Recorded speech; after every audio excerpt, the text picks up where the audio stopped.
বলা হয়েছে যারা জুলাই জাতীয় সনদ স্বীকার করে না, গণরায় মানে না, তারা প্রত্যাখ্যাত হবে ইত্যাদি ইত্যাদি, আবার রাজপথে যাবে। জুলাই জাতীয় সনদের প্রতি আমরা শতভাগ অঙ্গীকারাবদ্ধ।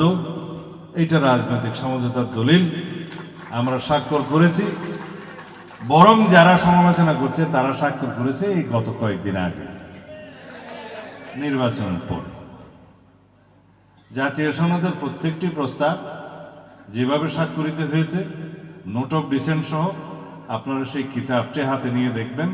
ওখানে বলা আছে যারা নোট অফ ডিসেন্ট দিয়েছে যে সমস্ত দফায়, সে সমস্ত রাজনৈতিক দল যদি নির্বাচনী ইশতেহারে উল্লেখপূর্বক জনগণের ম্যান্ডেট প্রাপ্ত হন, তাহলে তারা সেটা বাস্তবায়ন করতে পারবেন।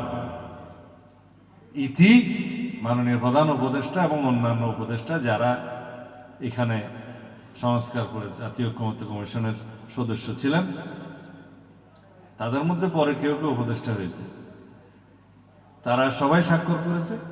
রাজনৈতিক দল সমূহের মধ্যে অধিকাংশ স্বাক্ষর করেছে।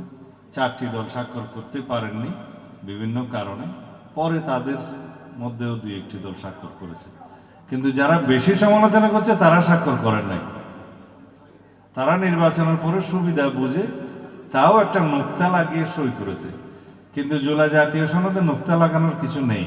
ওটা যা আছে তা হয় সই করতে হবে, অথবা যদি রিজার্ভেশন থাকে সেটা তাদেরকে বলতে হবে এই কারণে আমরা সই করতে পারলাম না।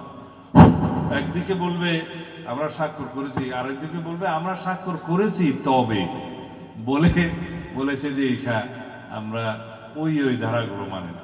তো অনেক কথা যারা বলে।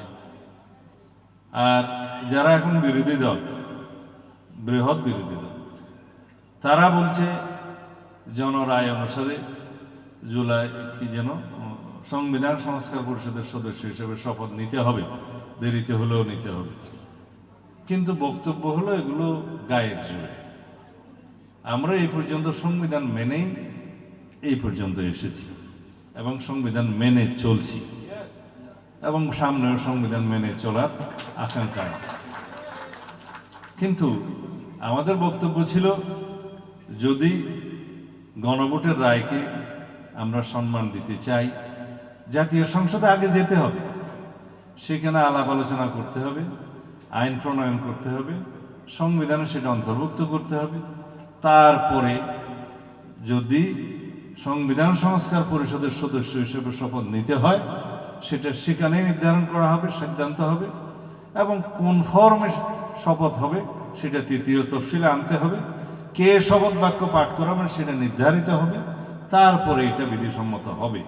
কিন্তু আজকে যাদেরকে জবরদস্তিমূলক শপথ পড়ানো হলো, যিনি জবরদস্তিমূলক শপথ পড়ালেন, সেটা সংবিধান রক্ষণ হয়েছে কিনা অবশ্যই সুপ্রিম কোর্টের দেখার দায়িত্ব। কারণ বিচারকগণ শপথ নিয়েছেন সংবিধান রক্ষণের, সংরক্ষণের, এবং এই সংবিধানকে রক্ষা করার জন্য শপথ নিয়েছেন। আপনারা তো কেউ সংবিধান রক্ষণের জন্য শপথ নেন নাই, আইনজীবী বৃন্দ তারা নিয়েছেন। সুতরাং সেই প্রশ্নটা আদালতে উঠেছে। আমাদের বক্তব্য অন্য জায়গায়। আমরা তো জুলাই জাতীয় সনদকে অস্বীকার করি না। জুলাই জাতীয় সনদের প্রত্যেকটা শব্দকে, অক্ষরকে আমরা ধারণ করি, এবং আমরা সেটা প্রতিশ্রুতি দিয়েছি, জাতির কাছে অঙ্গীকারাবদ্ধ হয়েছি, আমরা সেটা বাস্তবায়ন করব। এমনকি সেই প্রতিশ্রুতির বাইরেও আমাদের নির্বাচনী ইশতেহার অনুসারে বিএনপি যে সমস্ত ইশতেহার প্রণয়ন করে জনগণের ম্যান্ডেট লাভ করেছে, সেই সমস্ত ইশতেহারেও যা কিছু আছে তা আমরা বাস্তবায়ন করব।